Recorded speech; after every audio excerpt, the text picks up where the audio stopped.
Korupsi, sebuah penyakit lama yang mencengkeram negeri ini. Selama bertahun-tahun, rakyat menunggu hadirnya pemimpin yang berani, pemimpin yang tegas, pemimpin yang tak gentar menghadapi mafia dan para pengkhianat bangsa. Dan kini, sejarah mencatat, dalam kurang dari 1 tahun kepemimpinannya, Presiden Prabowo Subianto memimpin perang besar melawan korupsi. Hasilnya, lebih dari 80 tersangka koruptor berhasil ditangkap. Bukan hanya figur biasa, ada mereka yang selama ini dianggap kebal hukum. Kami sudah melihat, kami sudah menghitung kekayaan bangsa Indonesia begitu besar. Masalahnya, maling-malingnya juga banyak. Saudara-saudara sekalian, pemerintah yang saya pimpin bertekad untuk berusaha menghilangkan korupsi dari bumi Indonesia.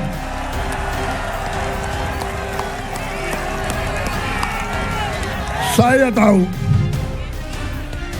tahu bahwa ini bukan pekerjaan ringan. Ini pekerjaan berat. Pekerjaan berat. Saya tiap hari diejek, tiap hari diancam, tiap hari macam-macam, tapi saya tidak gentar. Saya sudah katakan, saya rela, saya siap, saya ikhlas mati untuk bangsa dan rakyat saya.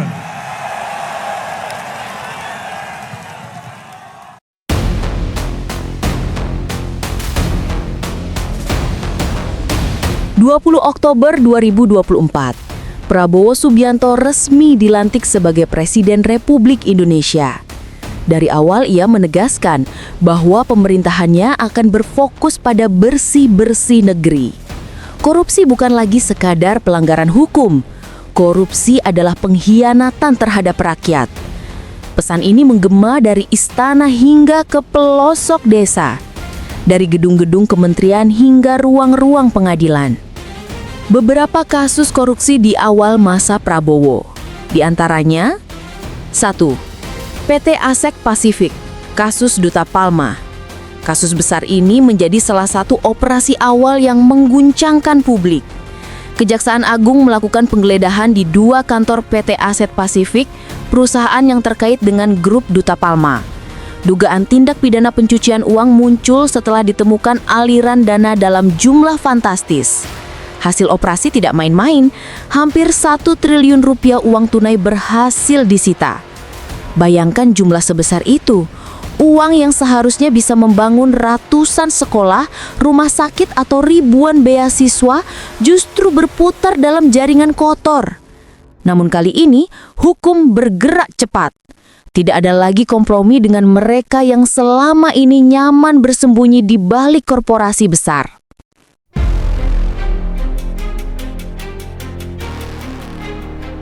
2.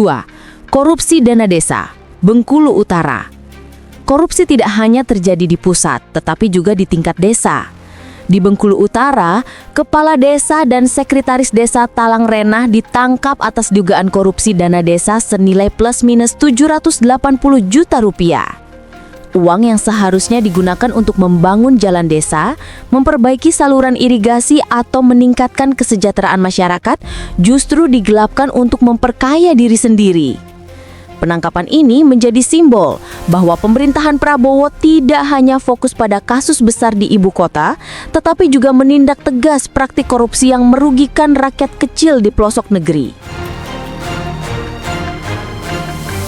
3. Dana haji, pengkhianatan ibadah suci.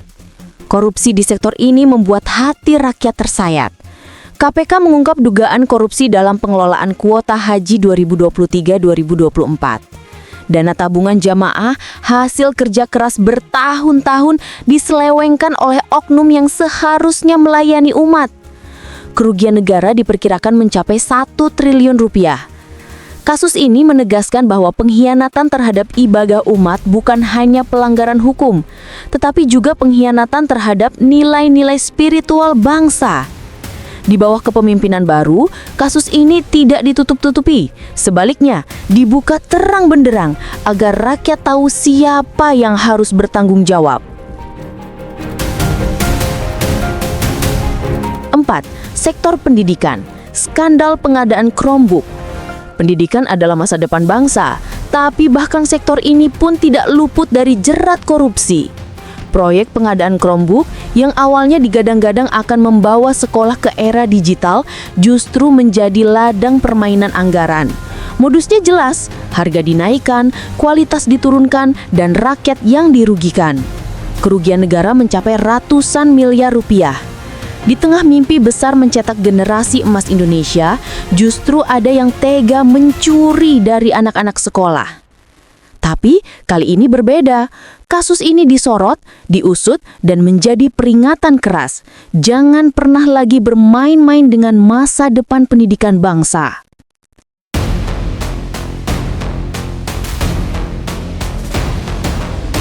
5. Ketenaga kerjaan. Dari pungli hingga pejabat tinggi. Dunia kerja juga tercemar praktik kotor. ASN di Kementerian Ketenagakerjaan terbukti memeras perusahaan asing dalam pengurusan tenaga kerja. Dari 2019 hingga 2024, praktik pungutan liar ini menghasilkan 53,7 miliar rupiah. Belum selesai sampai di situ, publik dikejutkan dengan tertangkapnya Immanuel Ebenezer, Wakil Menteri Ketenagakerjaan. Ia ditetapkan sebagai tersangka oleh KPK dalam kasus dugaan pemerasan sertifikasi K3. Presiden Prabowo tak menunggu lama. Dalam hitungan jam, ia langsung diberhentikan. Tindakan tegas ini mengirim pesan ke seluruh birokrasi. Siapapun yang bermain-main dengan uang rakyat, bahkan pejabat tinggi sekalipun, tidak akan dibiarkan bertahan. Semua ini menunjukkan bahwa bersih-bersih tidak mengenal batas jabatan. Dari pejabat desa, pengusaha besar hingga pejabat tinggi negara, semuanya bisa jatuh ke jerat hukum. Tak butuh waktu lama. Di bawah kepemimpinannya, aparat penegak hukum bergerak cepat. Polri, Kejaksaan, hingga KPK seakan mendapat energi baru. Hasilnya nyata. Lebih dari 80 orang tersangka korupsi berhasil dibekuk dalam kurun waktu kurang dari setahun. Mereka bukan hanya pejabat kecil, ada kepala daerah, pengusaha besar, pejabat tinggi, bahkan kasus-kasus yang dulu dianggap sulit disentuh hukum seperti dana haji, proyek pendidikan, ketenagakerjaan, hingga TPPU berskala triliunan rupiah. Satu persatu mereka digiring ke meja hukum. Uang negara disita, aset-aset dirampas, dan untuk pertama kalinya rakyat kembali merasakan bahwa keadilan benar-benar ditegakkan.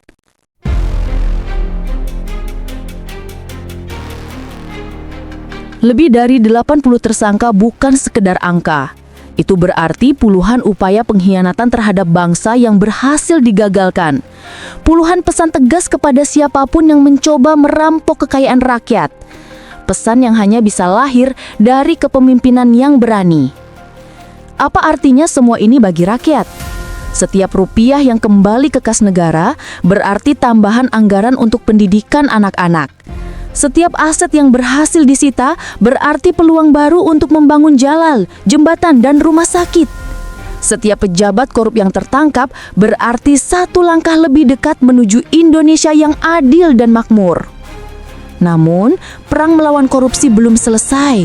Jalan masih panjang. Akan selalu ada mereka yang mencoba merampas hak rakyat. Akan selalu ada yang berusaha memperkaya diri dengan mengorbankan bangsa. Tapi, apa yang sudah terjadi dalam kurang dari setahun ini adalah tanda kebangkitan.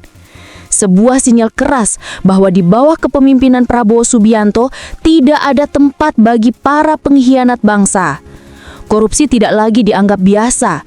Korupsi adalah musuh rakyat, musuh negara, musuh masa depan kita semua. Inilah babak baru sejarah Indonesia. Kurang dari setahun kepemimpinan Prabowo, lebih dari 80 tersangka korupsi berhasil ditangkap. Bukti nyata bahwa keberanian, ketegasan, dan cinta tanah air bisa mengubah arah bangsa. Dan perjuangan ini baru saja dimulai. Indonesia yang bersih, kuat, dan bermartabat sedang kita wujudkan bersama.